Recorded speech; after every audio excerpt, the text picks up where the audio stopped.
के राष्ट्राध्यक्ष हो, Australia, Japan के प्रधानमंत्री, जिस तरह हमारे प्रधानमंत्री जी से मिल रहे थे, उससे यह देखकर स्पष्ट हो गया है कि अब भारत को महाशक्ति बनने से कोई नहीं रोक सकता है।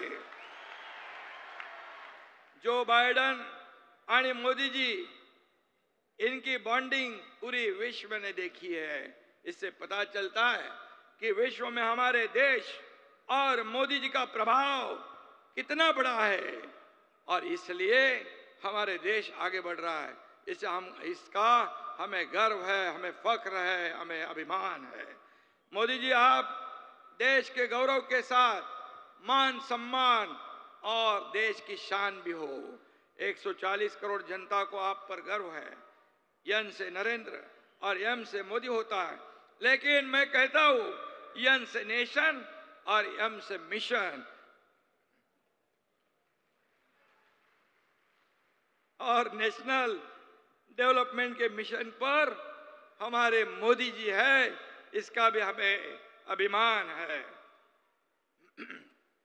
मोदीजींच्या प्रेरणेने, त्यांच्या आशीर्वादाने गेल्या 2 वर्षात राज्याच्या विकासाला स्पीड आलाय, गती आली आहे। डबल इंजिन सरकारचं काम विकासाच्या बुलेटच्या वेगाने पुढे जात आहे। ऐतिहासिक कल्याणकारी योजनांनी राज्यातील जनतेच्या चेहऱ्यावर आनंद आणि सुख समाधान या ठिकाणी देण्याचं काम करतोय। मुख्यमंत्री माझी लाडकी बहीण योजना, माझ्या लाडक्या बहिणी पण आहेत, लाडके भाऊ पण आहेत। लाडकी बहन योजना सुपरहिट ठरलेली है। शिवराज सिंह चौहान जी यहाँ पर है। 2 करोड़ से ज्यादा हमारे बहनों के खाते में 3 हफ्ते चले जा रहे हैं, 4,500 रुपए।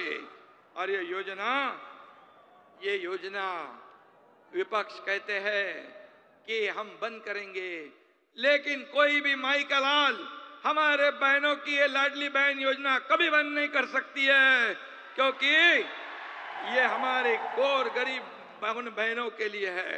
हमारे मोदी जी के नेतृत्व में हम इस राज्य का कारोबार कर रहे हैं, और इसलिए डबल इंजन की सरकार सभी वर्ग को न्याय देने का काम कर रहा है। किसान हो, माता बहनें हो, मेरे भाई लाडले भाई हो, ज्येष्ठ हो, बुजुर्ग हो, सभी लोगों को न्याय देने का काम कर रहे हैं। शेतकरी, कष्टकरी, गरीब महिला, युवक या सगळ्यांना डोळ्यासमोर ठेवून आम्ही काम करतोय। त्यामुळेच आपलं सरकार आता लाडकं सरकार झालेलं आहे, आणि म्हणून आपल्याला मी मनापासून शुभेच्छा देतो। मोदीजी महाराष्ट्रात जेव्हा येतात तेव्हा रिकामे हाताने येत नाहीत किंवा नुसतं भाषण देऊन जात नाहीत, ते महाराष्ट्राला भरभरून देतात। ते आमच्याकडून कामही करून घेतात आणि पाठीवर शाबासकीची थापही देतात। हा त्यांचा मोठेपणा आहे। परंतु त्यानंतरही विरोधक टीका करतच राहतात। लेकिन मैं कहता हूं, जलने वाले जलेंगे, बढ़ने वाले आगे ही बढ़ेंगे। मोदी जी के नेतृत्व में हम पूरे विश्व पर राज करेंगे। आणि म्हणून केवळ मुंबई नाही, पुणे नाही, सगळी शहरं जी आहेत ही विकसित झाली पाहिजे, शक्तिशाली झाली पाहिजे, असा आपला प्रयत्न आहे। आणि म्हणून त्यासाठी प्रचंड ऊर्जा, सामर्थ्य आणि इच्छाशक्ती लागते। ती आम्हाला आदरणीय मोदीजींकडून मिळते, आणि अशीच ऊर्जा आणि सामर्थ्य संत सेवालाल यांच्या स्मारकामुळे देखील मिळणार आहे। आणि म्हणून मी आपल्याला मनापासून धन्यवाद देतो, मनापासून आपल्याला शुभेच्छा देतो की आता एक मोठं काम उभं राहिलेलं आहे। संजय राठोड यांनी सातत्याने प्रयत्न केला। देवेंद्र जेव्हा मुख्यमंत्री होते तेव्हा सुरुवात झाली, पण मधल्या सरकारमध्ये संजय काही पैसे मिळाले नाही। पण आपलं सरकार आल्यानंतर 700 कोटी रुपये या आपल्या प्रकल्पाला आपण दिले, हे देखील मी या ठिकाणी सांगू इच्छितोय।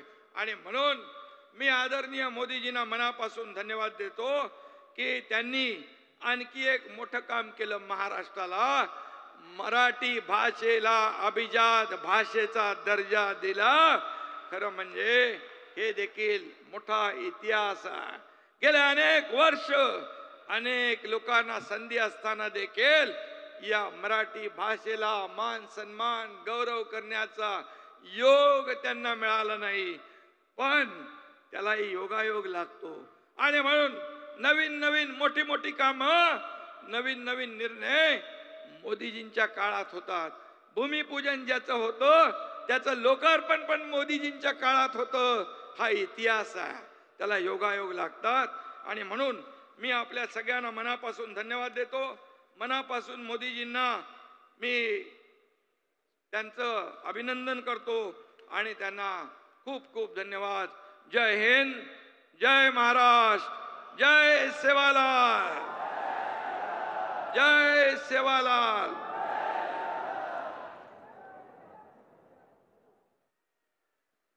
बहुत बहुत धन्यवाद.